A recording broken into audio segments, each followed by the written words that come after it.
So how many of you have heard this one?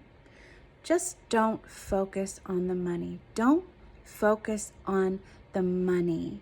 Just focus on what you can give. Focus on being of service. Focus on bringing your gifts and focus on what brings you joy. And here's the problem with that.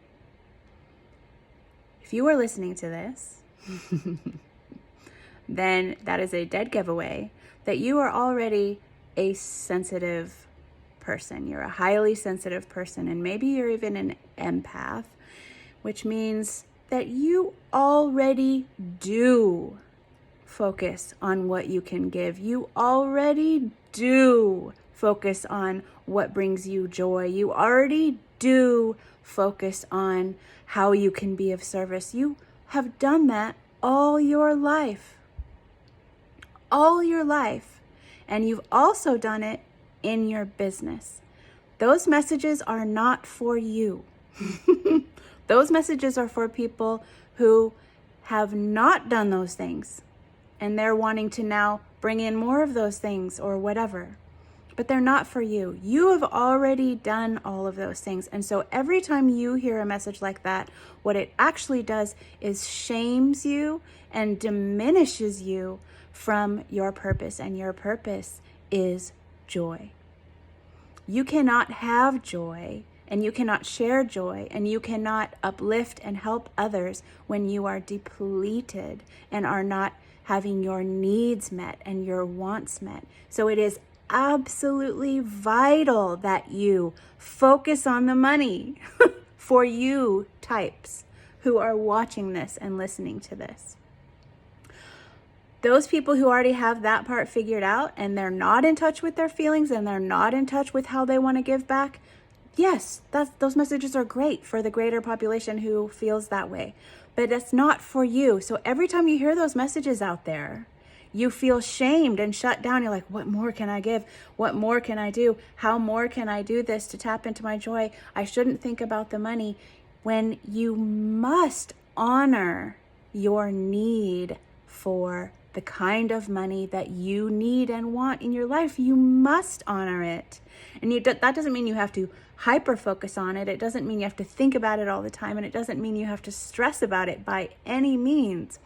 But it means you need to honor that part of you that does care about the money. Of course you care about the money in the same way that you care about having water to drink and having food to eat and having a roof over your head and having the ability to go places that you want to go and see things that you want to see and do things that you want to do. And you deprive yourself of that when you allow yourself to be shamed and shut down by people who say, don't focus on the money, only focus on what you can give.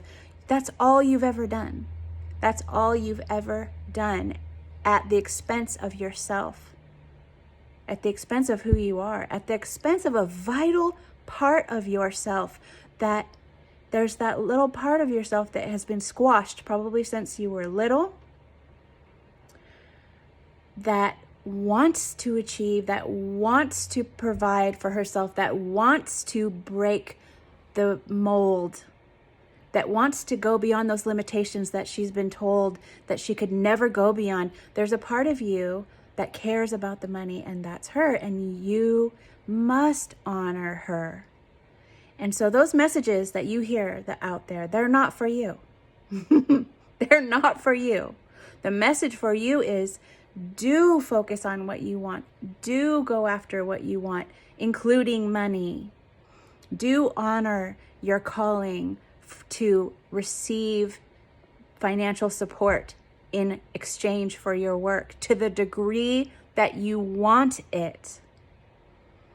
And recognize, just begin. So my homework to you this week is just to begin to recognize messages and to separate those from yourself. That's not me. That's not for me. That message is not for me. That message is maybe for somebody who's just been purely operating out of, wanting to get money for power or something like that. That is not you. You are a sensitive, caring, giving person. And if you weren't, you wouldn't be watching this. You'd just be out there, slaying the dollar bills. And good for those people. And maybe they come to a point in their journey where they're wanting to remember all of their get more emotionally in touch and give back more. And you're on the opposite journey. You have given your whole life, and now you are learning to receive. You are learning to receive in accordance with your needs, and money is one of your needs. So I am passionate about this, and that's why I want to continue to share these messages with you, because I need them. I need them. And so I'm going to keep doing that. And if you would like more help with that, then I invite you to my Feast or Famine No More course. And you can find that at saltyolivedesign.com/feast. Otherwise, I'll see you next time for another little money mindset shift.